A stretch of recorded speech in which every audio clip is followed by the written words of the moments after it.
Vera è una sociolinguista, la conoscete tutti, scrive, insegna, ricerca ed è tra le persone e le esperte che hanno accompagnato il lavoro di formazione della nostra associazione dall'inizio della nostra fondazione. È sempre stata molto disponibile per supportarci su queste tematiche nella formazione dei nostri gruppi in questi anni di lavoro. Oggi è qui con noi nello specifico per parlare di democrazia e linguaggio.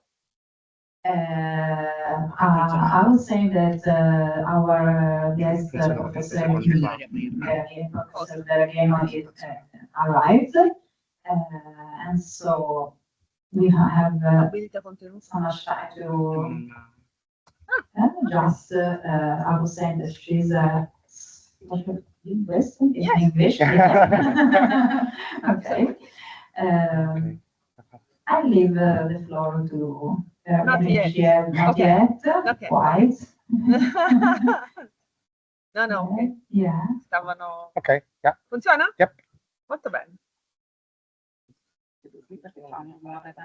Sì, benissimo. Allora, intanto buongiorno e ringraziamo Trenitalia per questo ritardo dovuto a non si sa cosa, perché if it's true that knowledge is power, then they never give power to people traveling on the trains because they just don't tell us what is happening outside of the train. Anyway, here I am, and thank you for hosting me. Is it okay? Everything? Do you like it? Okay, because we need to do it from here. What? To change the slide. Oh, here? Yep, exactly. Okay, no worries. I will use this. Thank you. Sorry. Yeah, I freestyle now about democracy and language. This is broadly the things that we're talking about today. And I'd like to start from one specific thing, which is, and I can do it myself maybe with this. Let's see. Oh, you have to stay. Ok. È un po' difficile. Aspetta, se mi sposto io? I spost myself. For those who don't speak English. For those who can speak perfectly English like me, I spost myself over here. Find the thing. Okay, that's great. Okay, so my first question is for you. Think about this. What is the power of words? What can we do with words? Usually, most of people will say that we use words for communicating, so the words are important for communicating. But you know, that's not the first thing we do with words, and maybe it's not even the most important thing. Now, first of all, to understand how working on words is important for all the other levels of the issues we are tackling, we are talking about, is to understand that the first thing we do with language is not exactly communicating, but maybe more specifically communicating with ourselves, because words are a very powerful individual act of identity. So from the day we were born, or even maybe before that, when our parents discover our biological sex, there is a sort of narrative that begins around our personas. So, you know, if you are having a baby girl or baby boy, that changes things a lot for the parents and also for the person themselves. So you start your journey already having a label, which is being a boy or a girl, having a gender, and that has effects on what you will do with your life, what you will study, what will your parents, you know, dream about your future. And the second label we get, it's right in the birth room, and it's our name, right? So, you know, we start our journey with two words that define the nucleus of what we are and what we are going to be. And then as we grow, one of the things we will always come back to is to try to answer the question, who am I? what I'm doing in the world, what's my role in the world. And the more words you have to understand that and to describe that to yourself, first of all, the better you will live. I mean, I don't know your ages, but usually when you're a teenager or a young adult, it's really an important question to try to find the answer to this. Who am I? What is the role I have in the world? What am I supposed to do with myself? Okay? And now think about those who have no words to define who they are. For example, those who fall out of the gender binary, which until recent time did not have like the words to define themselves. It's not that non-binary persons are a novelty. There has always been in the world people who fall outside the gender binary, but until recent time they just didn't have the words to define themselves. And what does that mean? It means that you cannot answer to this question, you cannot understand who you are, and that's certainly something that psychologically can be very hard to sustain. So, you know, being the words an individual act of identity means also then that when we start to challenge the words that are part of the tradition, people will have a very violent response to this, because I am not only touching the words of the people, but also their identity. So when you say to an older person that you should not use the N-word, for example, it's not only a lexical issue, it's not only a linguistic issue, it's that I am challenging the knowledge of that person, and so probably the reaction of the person won't be positive. They won't say, oh, okay, I acknowledge that today I cannot use the N-word as I did 20 years ago, but more probably they will say, oh, this is BS, it's not necessary to stop using this word, words are irrelevant, and things like that.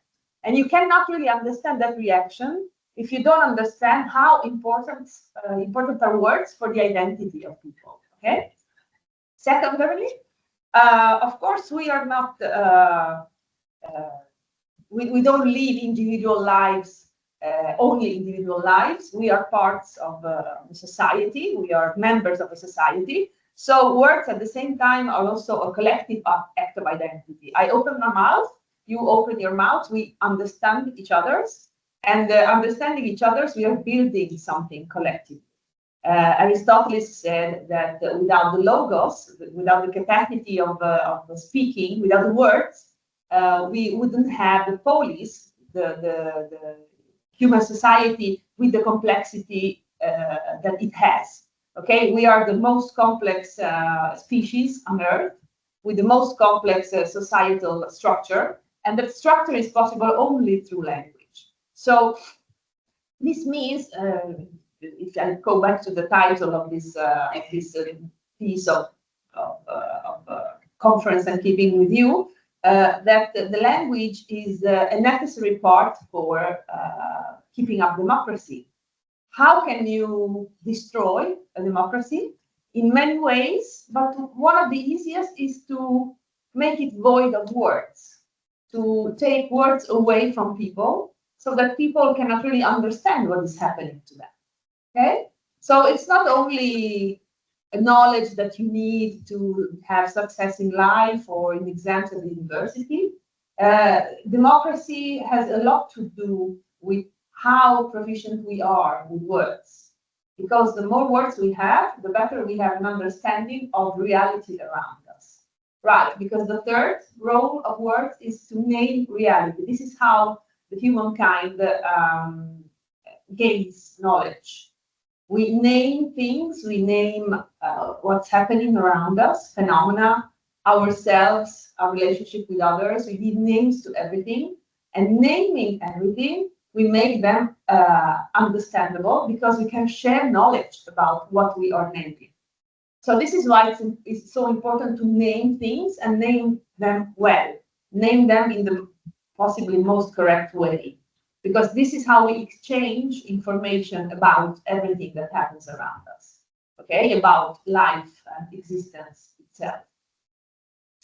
And this naming reality game is quite interesting because it makes possible that we share information, as I said before, but also that we make information transportable through space and time. So we are the only species that gathers information generation after generation, not only in our DNA, but also on other sports like paper, video recordings, everything, drawings, and everything else. And so we can transmit information in time, which is something that is quite exclusive to our species. And it's exclusive to our species because we have the language, which gives us a device, a recording device that is outside our brains and outside our bodies. This is what makes language so special. Because if you think about this, every other animal species can teach to their babies, the younger generations, everything through showing what they need to know. The mother cat shows the kitten how to go after mice, or how to groom themselves. But if mother cat is tired, she cannot tell the kitten to look it up in the book. They have to teach it by doing, learning by doing, and teaching by doing. And so we have this extra luxury that we don't need to show everything we need to teach. We can, just record it somewhere and then show that recording. Is it a book or a recording or video or whatever? And this is why we can read something that was written many, many centuries ago, like Dante's Comedy, just to make one random example. And this is why language is so important to us. Okay, it's not an accessory of humanity. It's maybe its most exclusive characteristic. Once Noam Chomsky said the language is the core property that basically defines human beings as such. Okay, so we are human beings because we speak and we have languages. Everybody, all those who say that language is only a sort of, accessory of more important things, is reasoning out of focus. Because actually, the fact that we can speak, that you can gain knowledge, and that you can exchange information about everything that's happening to us, is maybe the most valuable thing we have. And taking that away from us is the biggest blow to any democracy that could be made. Okay, so basically what language does is to create networks of relations between many things and words. Okay, if you remember Saussure, you give a name to something, okay, and you create a relation between that something and the name you gave to it, between us and other people, because society is built on language, as I said before, between past, present, and future. We are the only species that can leave time. Okay. We can live through time. We can feel, we can describe what happened to us, but also we can describe what we'd like to happen to us, the future. And the future is possible only because we have words. If you don't have the words to imagine the future, you wouldn't have the dimension of the future. Now think, how does that impact on our lives? It's so important in our lives to have a prospect on the future, right? Sometimes it gives us the hope to survive a not so perfect present. Imagine now your lives without future. If you didn't have that thing of imagining a better future, where would we be? What would we do? But what kinds of relations? So let's make a little experiment here. I'll show you some pictures and I'll try to simulate you on what do they bring to your mind. Okay? So, okay, this is the kawaii reaction to a quite normal cat. This is actually one of my cats. Well, he's neutered, but technically he's a he. And his name is Schwa. You can. Well, yes, because he arrived in the midst of the Schwa revolution in 2020. So he could not be named in any other way. And being a red cat, Schwa, red cats are completely bonkers. crazy. They are the craziest of the cats. And so Schwal is really a good name for him. He's also a cat that weighs around 6 kilos, very big cat. So again, he was very small when he arrived, and now he has grown exactly as Schwal. So this is perfect. But what I want to underline, maybe there are some people allergic to cats, I don't know. But usually when people see a creature like this, they go, ah, okay? You all have the same reaction. But you also recognize this as a cat, right? This is one of the hundreds of millions of possible cat combinations that are existent in our world. But nonetheless, you all recognize this as a type of cat. And this is interesting. We don't need a standard cat to recognize a cat. And also, if I told you to imagine a cat, probably all of you would have imagined a different cat. Maybe your cat, your favorite cat, your least favorite cat, whatever, okay? But this is interesting. So there is a connection between the word cat and what an image that we have in our minds. And when you see an image like this, you all know right away that you're looking at a cat. So this is a direct relation between something, a thing, a living being in this case, and a name. Now look at this. What is this? This is quite clearly a rose. This is a very bad picture made by me, again. It's so bad that it looks like AI, but actually it's a real picture. So we have no doubt that this is a rose, and we know that the name of this flower is rose. But what Shakespeare says is something a little bit different. He says that whatever would be the name of this flower, it would have the same smell, right? By any other name, it would smell as sweet. I tend to agree with Shakespeare, but then I think about the people who taste wines, the wine taster, the sommeliers, you know, and all the fancy adjectives they bring up when they try to convey the sensation of trying a sip of any kind of wine, right? So, you know, they depict that wine in so many possible ways. What they are trying to do actually is to give us a hint of the flavor and the aroma of that wine when we are not drinking it, okay? And is it important that they use exactly those adjectives? Would it be the same if they didn't use those adjectives? Well, actually, it seems to me that the better you are in finding the right adjectives to describe the wine, the more intense will be the tasting experience for those who taste the wine, but also those who are watching somebody tasting the wine. Okay, so I'm watching you tasting the wine. You describe it to me with very vivid adjectives, and somehow you can even make a bridge between what I sense and what you are sensing right away. So maybe Shakespeare is not completely right. Maybe if the rose had another name, it wouldn't smell as sweet. And for me, this is an example of what you can do with words. This is a very famous artwork by Magritte. You can see that there is a pipe. I guess we all recognize this again as the cat, as a standard pipe, the most standard of pipes. But then the text below says, this is not a pipe. So the artworks come out from this challenge between the two levels of the readability of the image, okay? I have the image in front of myself, and then I have the text, and the text seems to say exactly the opposite of what the image is.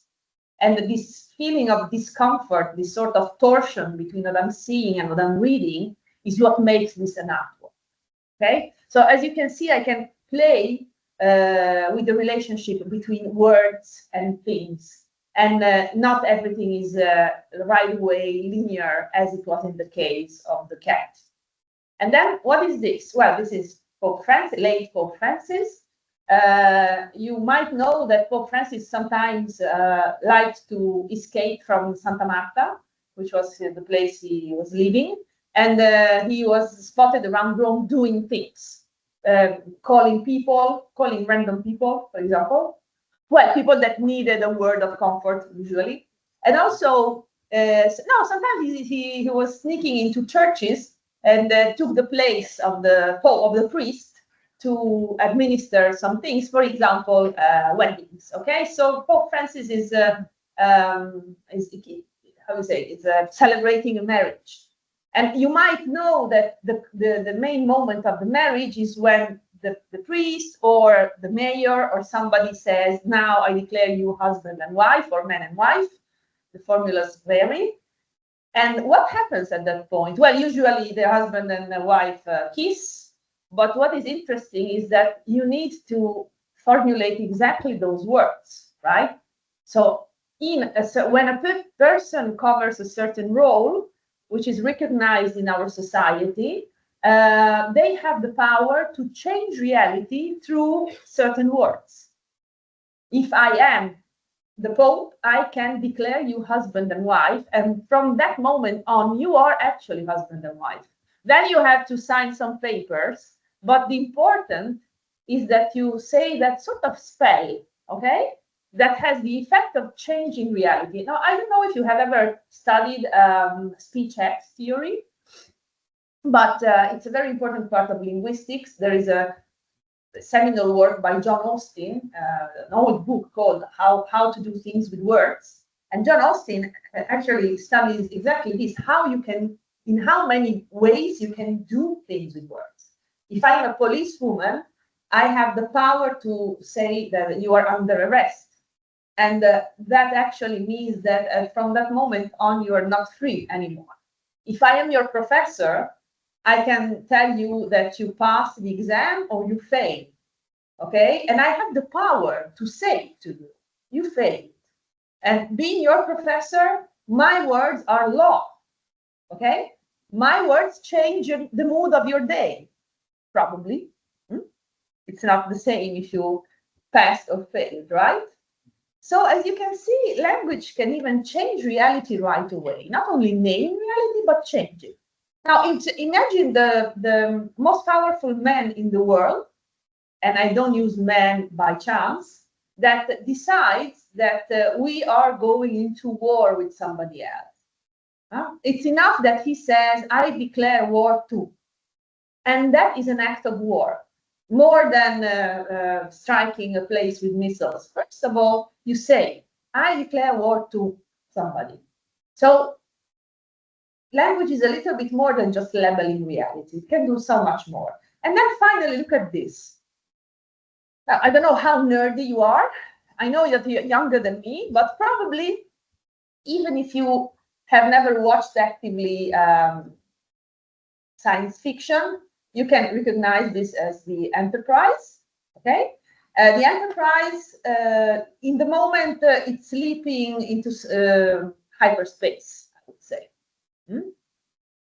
Okay, so this is a trope that you can find in many science fiction movies or TV series. Now, the funny thing is that the Enterprise doesn't exist. Hyperspace, for now, doesn't exist as well. And so everything that is inside this image is only imagination, okay? It's just made up by the human imagination. So, as you can see, language does not only label reality, but can also invent things from scratch. If you think about science fiction, if you think about, I don't know, Neuromancer, William Gibson, or the cyberpunk, for example, or even a TV series as The Expanse, which is my favorite, personal favorite, everything that is depicted in there, apart from, you know, the things that we know, is invented. And how was it invented? It was invented through words. Okay, so words can do a lot of things, as you can say. Depict, label reality, make a strange connection, a torsion between reality and words, change reality, if I am in the right position to make it, to do it, and also invent something that was not existent until that moment. And it exists only through words. Some of these things will become reality later. For example, you might know that Jules Verne wrote about going to the moon. There is a very famous, Sparito? There there is a very famous book by Jules Verne, which is entitled "From Earth to Moon." Okay, and all the book is about the traveling to the moon, which is something that at the time was not possible, and then we made it, right? Well, if you believe that we went to the moon, of course, I hope that you know that we went really to the moon. So Jules Verne foresaw something that happened much later. Sorry, we are solving some technical issues in the meanwhile, but let's see if we are. Si è Si è spento qualcosa. mi serve il proiettore. Ok, why? Devo fare spegnere e accendi? Okay. Whatever, I can go on without the slides for now, and then we go back. Okay, Intanto we le are... accendo. Okay. Messaggi chiari. Avevo detto che la Real non amo lì. What's the next thing which will happen? Se a tempo, l'11:23 si spegneva tutto, non ho capito. Proprio avete spento il sistema. Sì, sì. Attenzione, tanto qua non ci sta. Adesso lo riaccendiamo dallo schermo. Ok, adesso non possiamo parlare. quello che è Sì, uguale. sì, loro ci Sì, vedono. Quindi se vuole anche solo iniziare questo. Sì. Avvia audio e video. Ok. Okay. Woo! Siamo Nel tempo fatto Fantastico. uno doppio schermo schermo. unico, perché tu hai diviso lo schermo. Non so per quale motivo. Okay. Vediamo se riesco. Sì, è il proiettore che da là, vedo che ha la luce blu. Sì, sì. Ok, si sta accendendo. Ok. Benissimo. Classico stacca e riattacca, funziona. Guarda che Sì, non appena mi si accende lo schermo qua faccio... Quindi cosa fare lo schermo un attimo con quelli a casa. Poi condividi finestra. Ok. Condividi. Schermo intero? Ah no. Vai lì. Questa. Esatto. Però quando fai partire il PowerPoint? Te lo dico subito se va. L'altro. No, Proviamo sull'audio? Infatti devi prima far partire il PowerPoint. Prova. Poi, sì, adesso funziona. Perfetto. Back on track. Not completely. Wait. Vedi, si è fatto di nuovo la stessa cosa del... Sì, ho duplicato. Ok, quindi continua da qua. no. Il bello della diretta. Sì. Esatto. Ah? Dove la colla adesso? Ecco su Alba. Secondo. So far, I hope everything is clear. Okay, this was just an example of the power of words. Okay, how many things we can do with words. This is important to underline because everything I will say from now on is based on this basic knowledge that language can be used to make so many things. And of course, it can use to make beautiful things and also horrible things, right? So it's not that we always use language in the...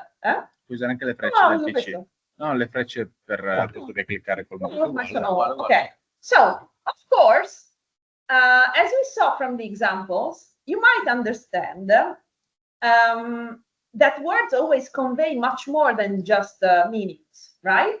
So words are never neutral. And this is something that is very important to understand because usually when I talk about this, somebody will say, don't bring politics into language.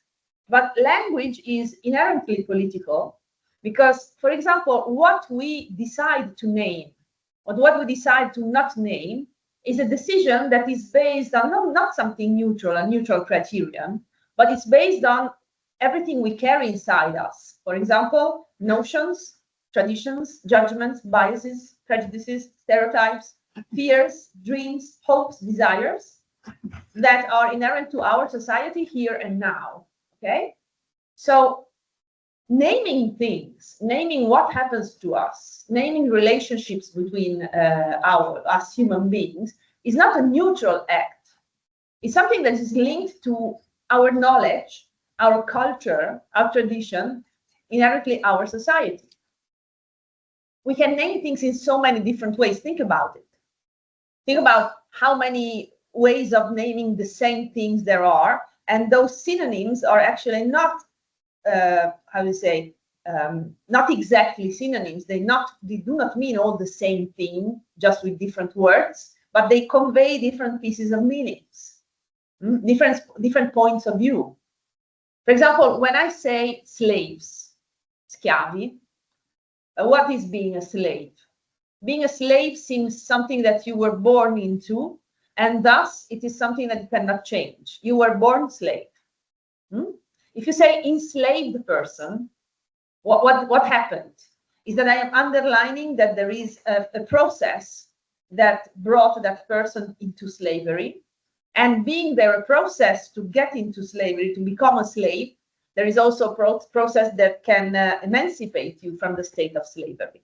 Okay, so saying slave or saying enslaved people or enslaved persons is not the same.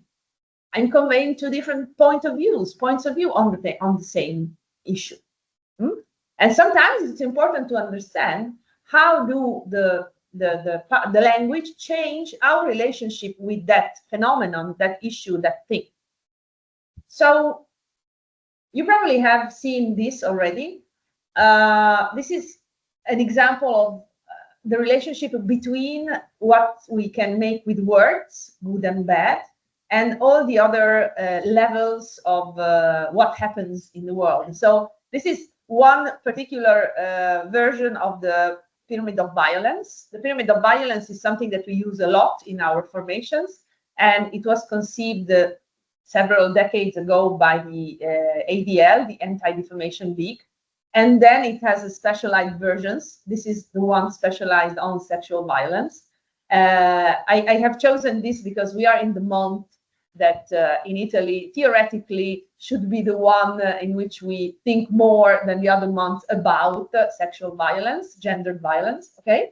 But apart from this, you can see that this pyramid tries to remain intersectional because it summons also other dimensions of discrimination, racism, colonialism, homophobia, ableism.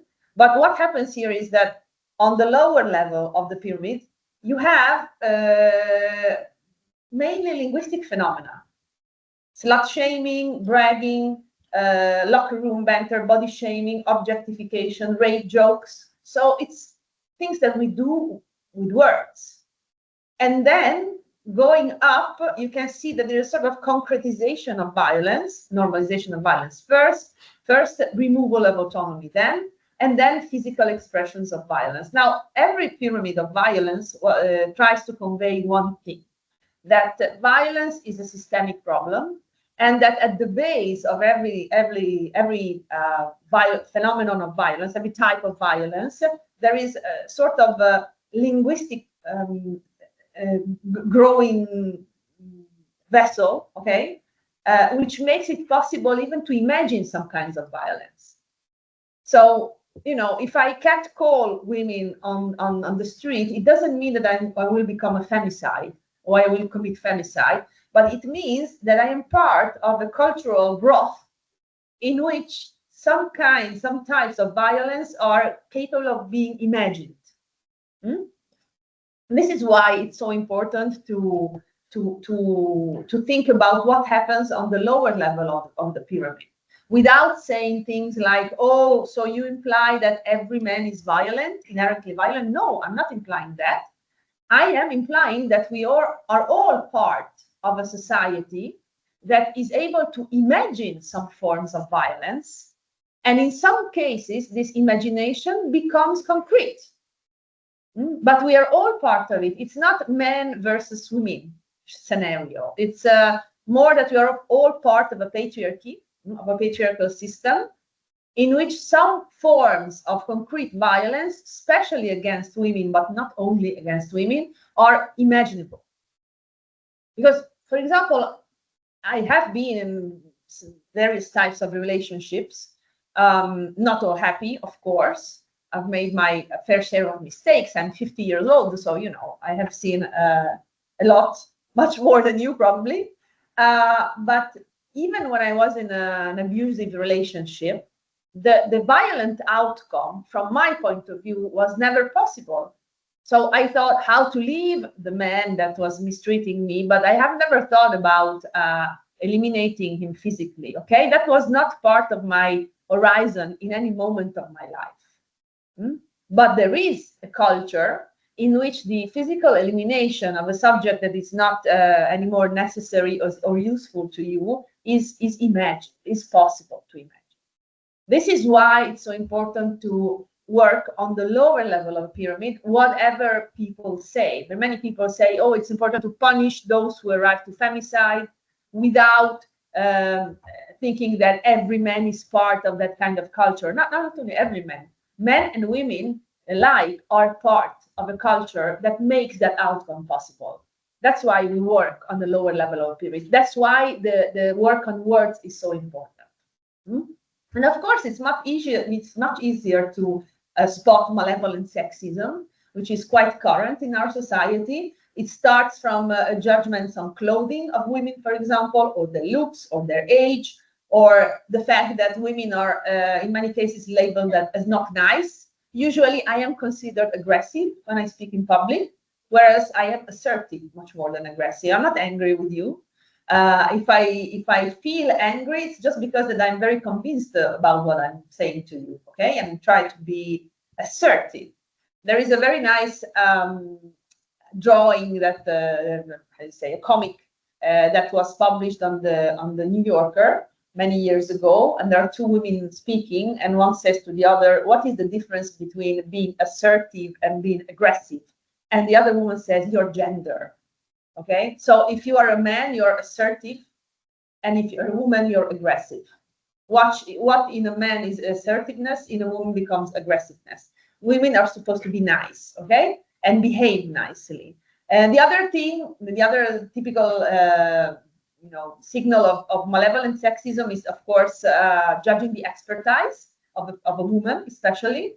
Consider that even if I'm 50 and I've been working in this field for 25 years, sometimes I have to drag around my CV to show my CV because people think that I am not competent enough to speak about certain issues. And I speak of a very short amount of issues, by the way. I'm not somebody who speaks about random, I would say, topics, because I know that I'm not competent in them.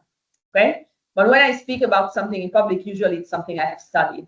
But being a woman and doing this online especially means that under every my post, there is somebody challenging my knowledge. And this is something very sexist, by the way.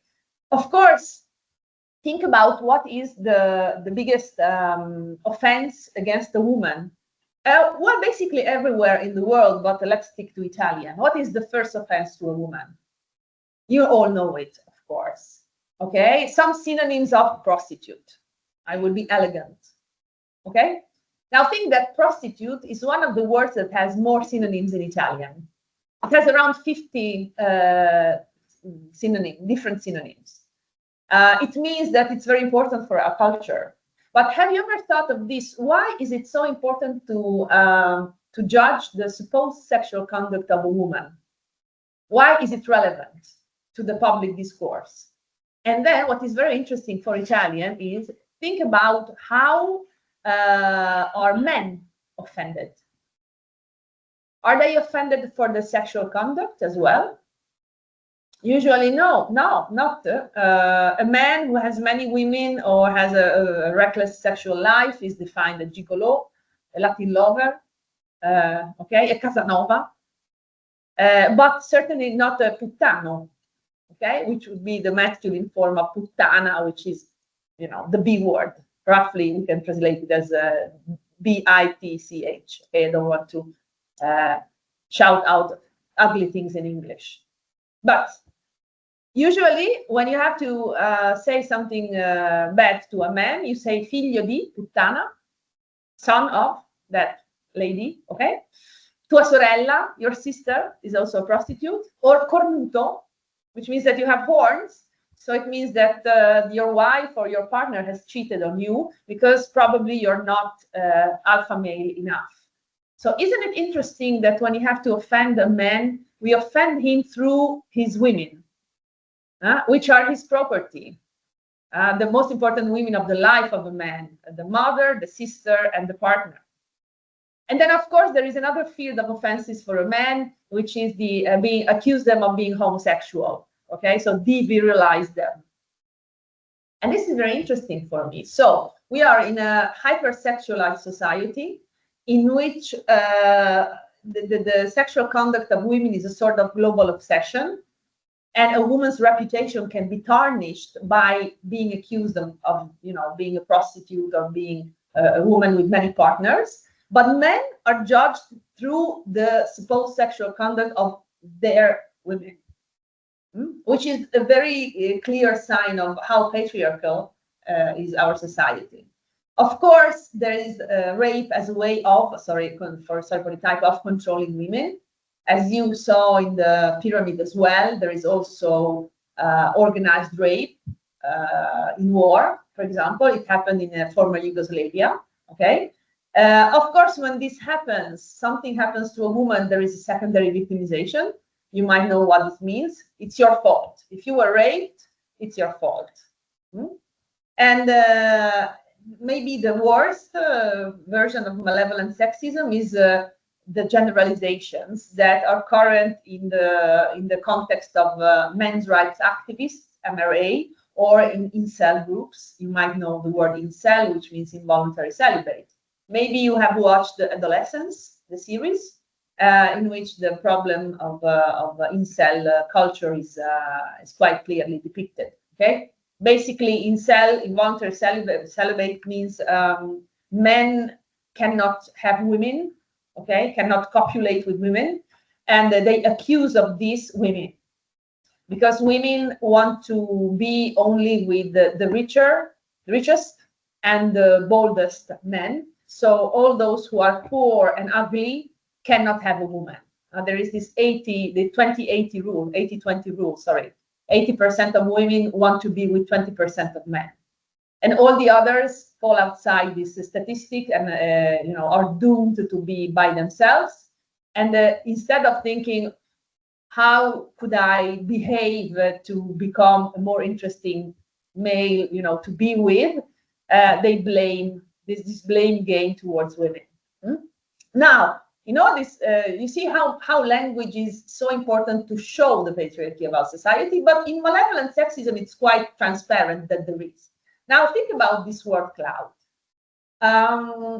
What does it bring to your mind? These are actually nice adjectives, right?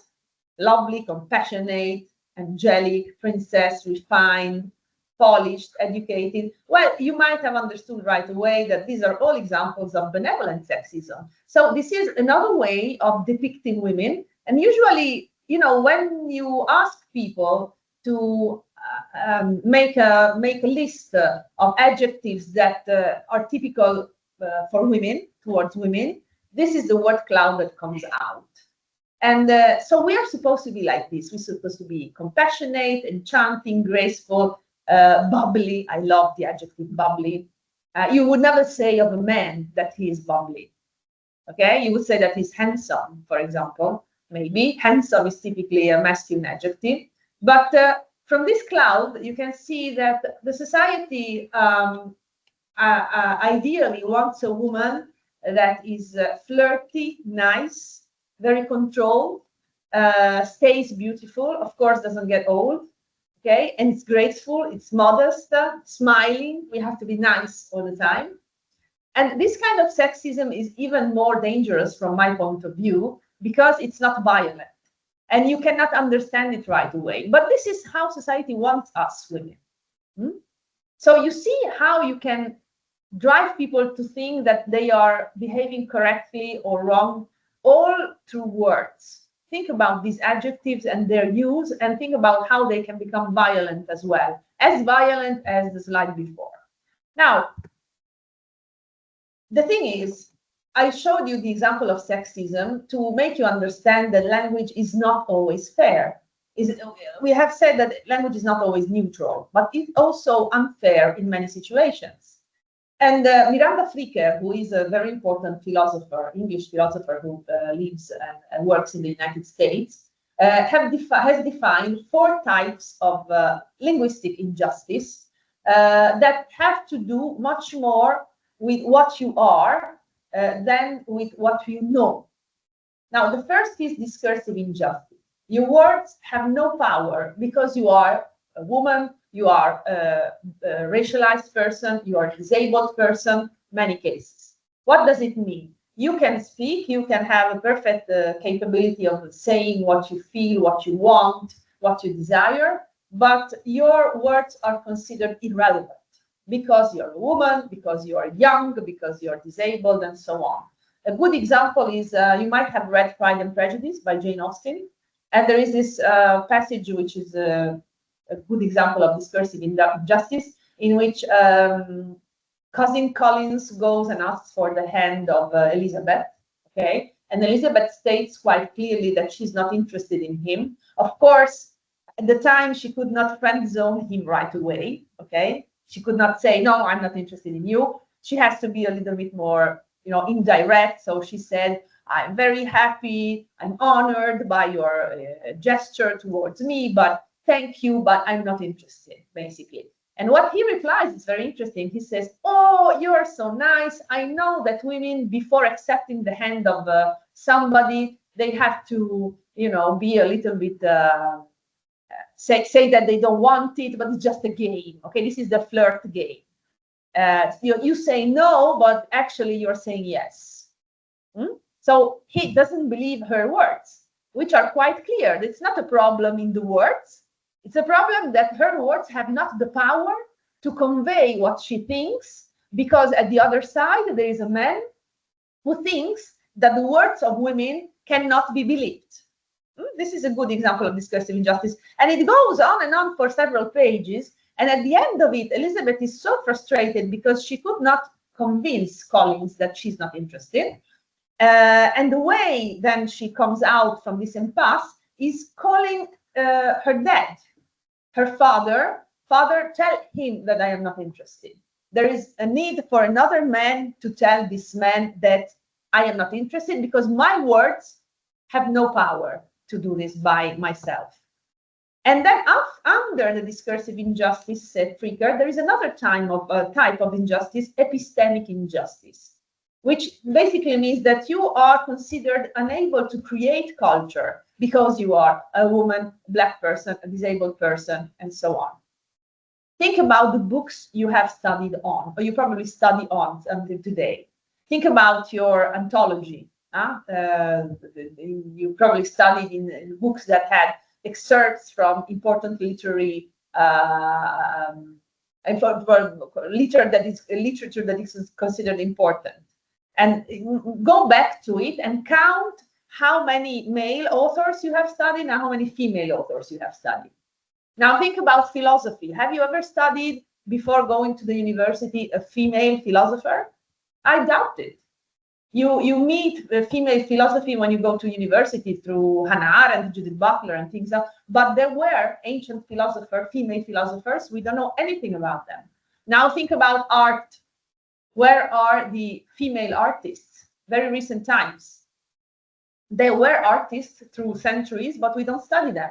Now think about science. If I ask you to tell me a name of a female scientist, who comes to mind? Marie Curie, thank you. That's always the first and maybe the foremost, and the only one, maybe Margherita Hack for the Italians. She was famous for blasphemy, She cursed a lot.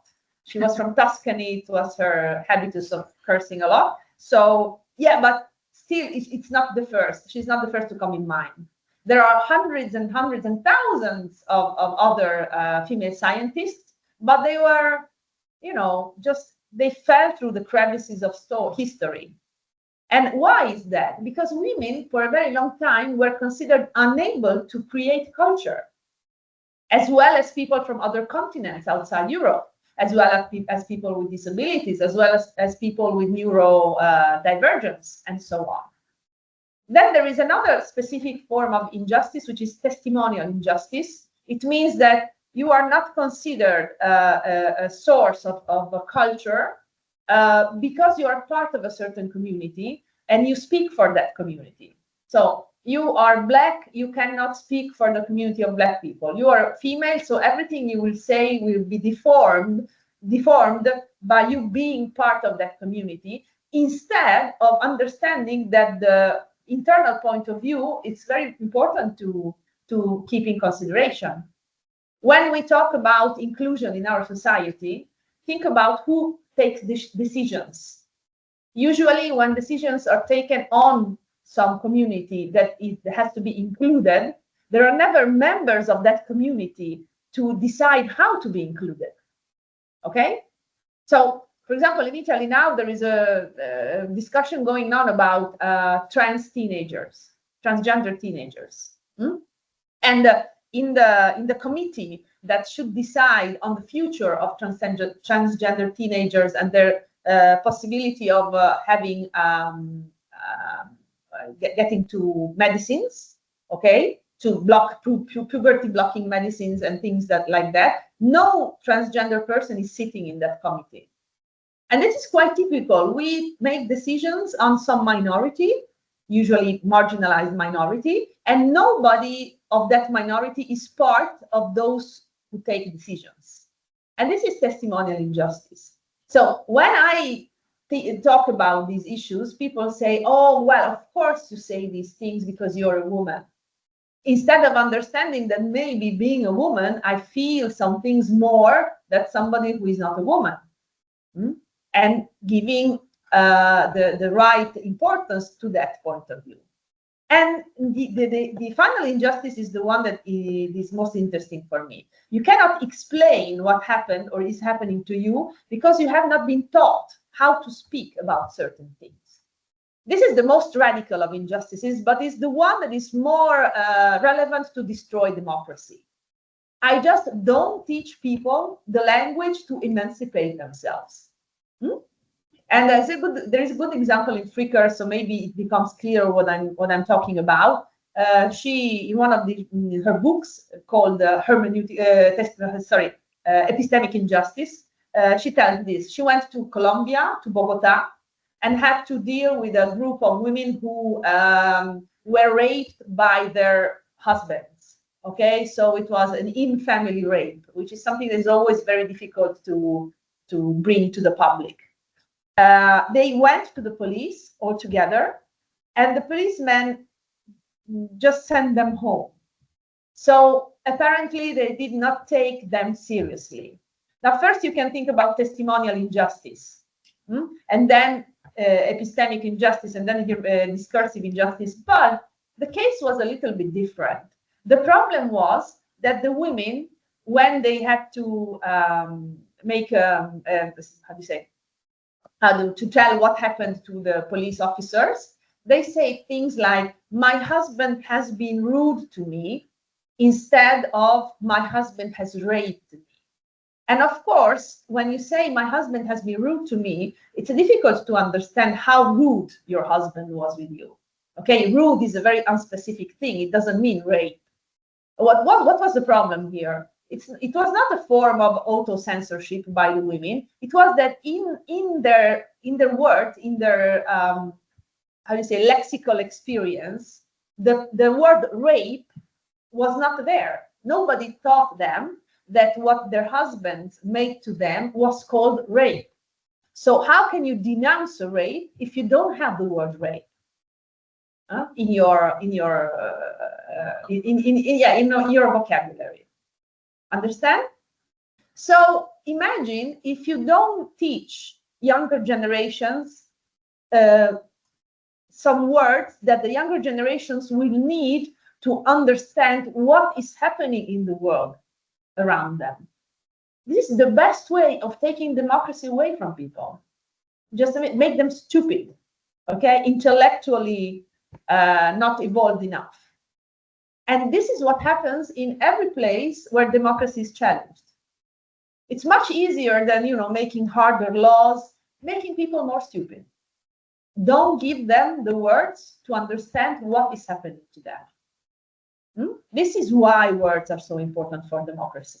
And now look at this example, and I'm almost finished. I'm sorry if I was a bit long, but how words can change our relationship towards certain things.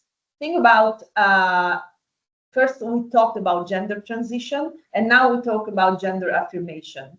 What does underline this difference? Well, in the first case, transition means that we are transitioning through two possible outcomes. I was born male and I want to become a woman.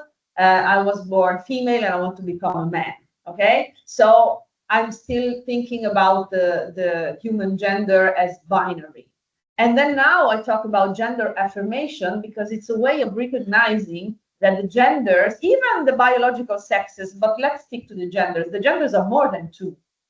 I can make a gender affirmation journey from female to non-binary, for example, or from male to gender questioning. I just don't want to have a label inside the gender binary.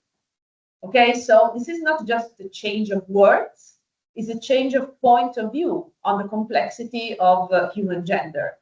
Think about calling natural birth natural instead of vaginal. What is the difference? If I say natural birth, everything else, like a C-section, is unnatural, right? But it's not unnatural. Vaginal birth, of course, is the desired outcome for the baby, for the mother. But if you want C-section because you don't want to go through pain, you can have it. Or having an epidural is not something that goes against whatever. It's just a choice. My daughter was born 18 years ago, so times were quite different. And I wanted to have a so-called natural birth, and I thought that it was the coolest thing ever. And then I had a semi-natural birth, I would say, inducted birth, vaginal birth. And I'm very happy that I went through with it. But if I had to go through a C-section, that would not have been a problem for me, but it seemed to be a problem for everybody else around me, like as it were less valuable to have a C-section, okay? So when you understand that there is nothing particularly desirable in natural birth, it has its advantages and it has its disadvantages, then you can move to call it vaginal birth so that all the other possible ways of giving birth to a baby are not labeled in our head as unnatural, okay? Pro-life, which means anti-abortion, of course. What does it, what are the inferences of using pro-life? That all the others are pro-death, right? Now, of course, I am not pro-death. But especially I'm not pro the death of the women that do not want to be mothers. Now, what happens if we make a so-called pro-life legislation? It means that women will continue to have abortions in illegal ways, risking their lives, okay? So being pro-choice, as I label myself, wanting, good laws to grant that women can have abortions safely, doesn't mean that I am pro-death. It means that I'm pro the choice of the women who are the ones that are carrying, the baby inside their womb. But it's interesting that the labeling pro-life it's actually very clever because it makes the others seem the bad guys. I don't feel as a bad guy myself, as a criminal. I feel as somebody who wants strict laws, of course, understanding that you cannot prohibit abortions. People have aborted, women have aborted forever in many unsafe ways. So that's why pro-choice, which underlines that the others are no choice, is a better way to call the two ways of confronting with abortion and the possibility of abortion. And then think about this. Usually in English, we say spokesman, spokeswoman, and now more and more we say spokesperson, because this is the degenderization of language in English serves to a purpose. Understanding that we don't have to genderize people all the time around us. When gender is not relevant, I can use forms without gender. Police officer, for example, instead of policeman and policewoman. Of course, in a language like Italian, I can not do the same. I don't have time to explain this now. But using the feminine versions of the masculine job titles, like assessora, like questora, like la Presidente del Consiglio, for instance, is a good way to make our brains used to the normal presence both of men and women in every role. Whereas in Italian, many people still prefer to use the masculine name, job name, like il Presidente del Consiglio, for instance, always, to underline that they are special women. They are not like everybody else, okay? But it's not something that is open to all the other women existing. And then to think about this. This is very controversial, okay? Woman and person with uterus. Now, there is a part of feminism, the one that is usually called radical, trans-excluding radical feminism, okay, or essentialism, that says that somebody wants to delete the word woman and to replace it with person with uterus. Now, of course, this is untrue, but there are some instances in which person with uterus is the best choice of words. Why? For example, in the medical field, if I'm screening for how do you say, cervix cancer, so you need to cervical cancer. Sorry, you need to have a uterus to be in danger of a cervical cancer, right? Are all women? Do all women have a uterus? No.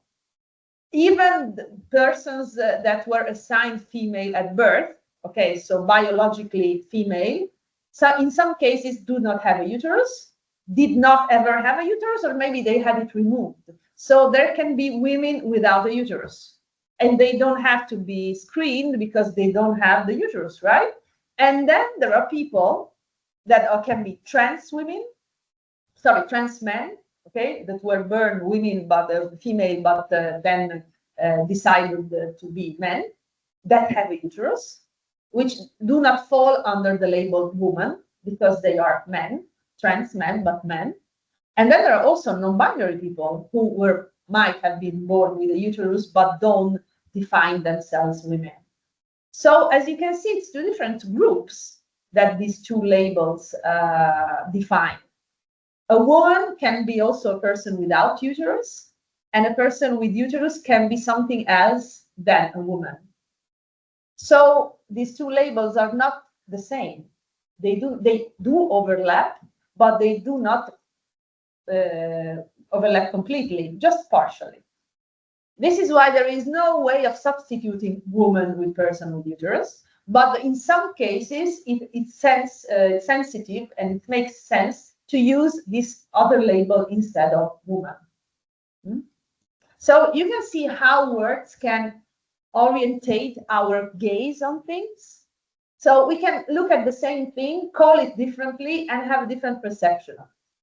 And this is why it's so important to work on language. And for those of you who still are not convinced by everything I've tried to say in this short span of time, I can assure you that one of the problems we have is that you don't understand the malevolent power of language until you're not bitten by it.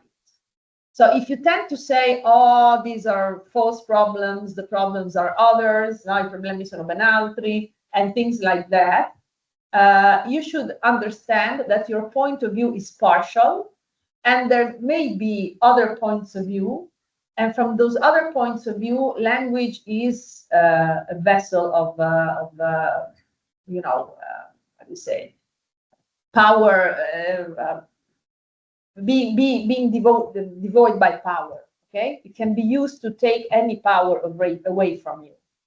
Only a very small amount of society is so lucky to have never experienced the bite of language.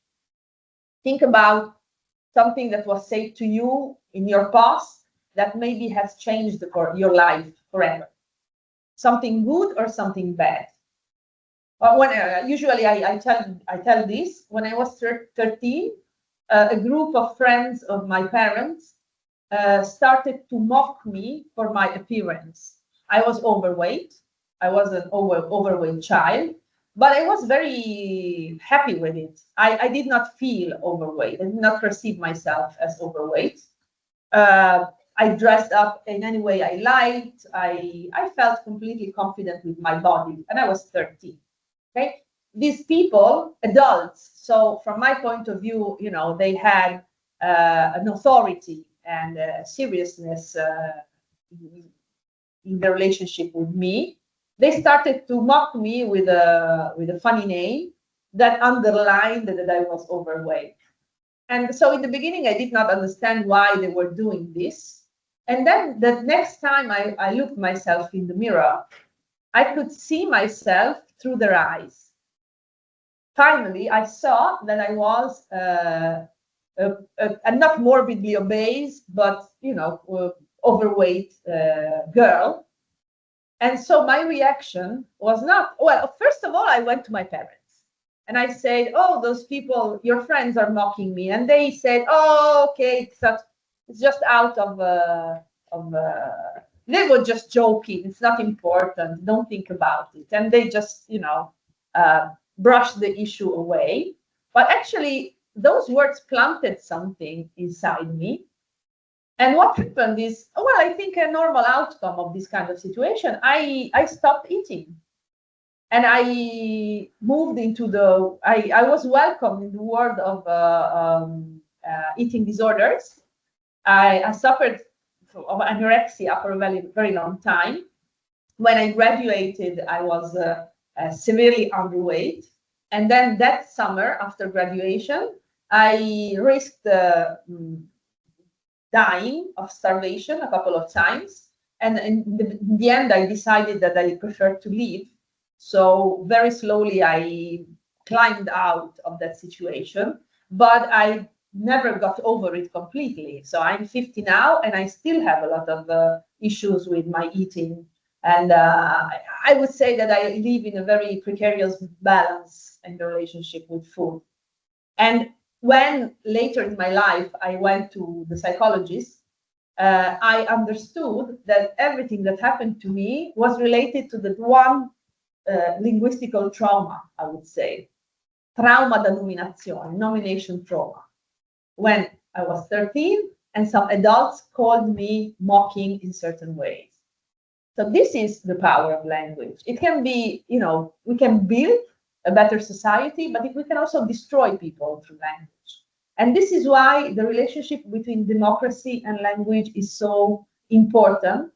And it's not something that has to do only with the big players, you know, politicians or other key figures of our times. It is something that has to do with everybody. All of you have a responsibility in how they understand the language issues and how they use language toward themselves and toward the others. So words are not interchangeable. Words convey meanings, and words can use to do beautiful or horrible things. Okay, I would say this is enough. Thank you.